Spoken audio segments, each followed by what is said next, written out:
Hello, my viewers, and welcome back to my channel. Thank you for watching, and all those who are new, don't forget to subscribe to my channel. My channel, Bloom with Me, is about blossoming your human potential. It's for you to find your best version of yourself, awaken, and live your best possible life, which includes finances, relationships, and so much more. But most of all, they should fulfill you. Today's topic is a very interesting one. It's about authenticity, and it can be pretty controversial, and I will get to that. How many of us today are actually authentic or living authentic lives?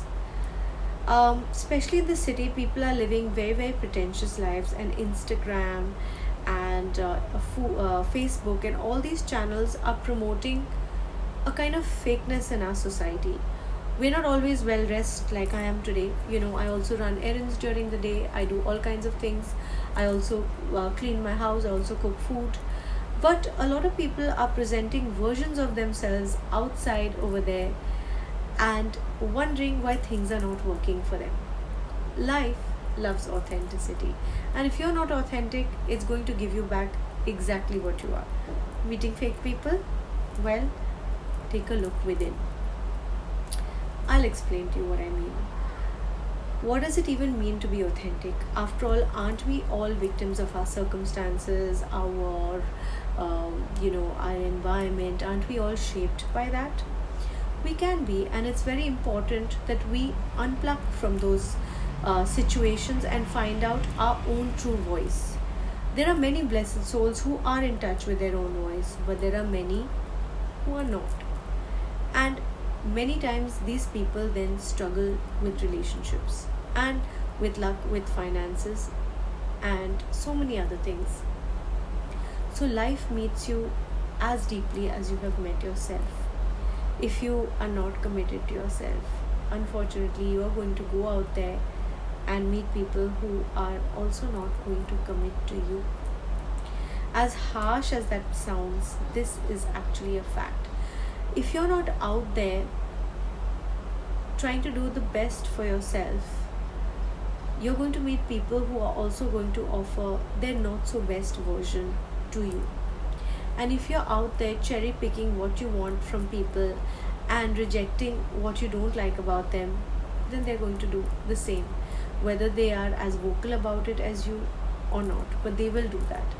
Many women come to me, and I have been through this situation myself, where I constantly kept meeting people who were not ready to be with me, not ready to commit to me, and the reason was I had not fully committed to myself. You have to fully commit to yourself. What does that even mean? That means that whatever the situation may be, you will do what is best for you. I don't mean in a selfish way where you just look out for yourself and don't care about the other. What I mean is that because you want the best for yourself, you will not accept anything less, and you won't play with anything less. And if you see anything less, you won't engage with anything less. What women do is they engage with something which is not up to the mark, hoping, praying, and believing that it will become their best, hoping, praying that their love and affection will change that situation. But love and affection doesn't change those situations, because that love and affection actually should be going to you. If you really loved yourself, you wouldn't put yourself in a muddy situation. If you really loved yourself, you wouldn't uh, you know uh, uh, put yourself in peril's way. But because of your own lack of love and not prioritizing yourself, you are constantly meeting people who don't prioritize you. This is very, very difficult to digest for a lot of women, and their subconscious is still not allowing them to accept that this even may be true, because they'll tell you, I'm going to the gym, I'm buying beautiful clothes, I'm doing the buying the best makeup for myself, I'm succeeding in my work. It's just my relationships that's happening, this is happening. But if you dig deeper, it's happening in other areas as well. It's just that they have learned to compromise in those areas, because what they're getting in return is still dealable. So here I mean by commitment is that they have not committed to their own well-being, and other human beings can sense that. They don't need to dig or psychoanalyze you. They can just tell your boundaries are a little frayed. They're a bit more liquid, and they should be at times also. But a person who's in control, who's found themselves, allows this to happen in certain situations, willingly. But for a person who's unevolved and not found their authentic self, this is a boundary wall, which is a liquid wall, because they used to living with compromises, and compromises is what life is offering them. And because they don't want to compromise and they want to get what they want, then they get stubborn and say, no, no, no, the other person's at fault, and the blame game starts. Blaming situations doesn't help, but when we change ourselves from within, now that can change the situation. So that means committing to being your most authentic self. For a lot of women, and men, this is going to be a very long journey, finding out firstly what that even means. People who have had low self-esteem as children, or were sort of impinged upon as kids, they have very poor boundaries, and there are very few strong things where for which they stand for, because more often than not whatever they felt and whatever they authentically were, it was suppressed to get the affection of a parent, because the parent only wanted a certain version of themselves. They have created that, or society wanted a certain version of them, so they've created that. Or even a spouse, they were previously in a relationship, they've created that.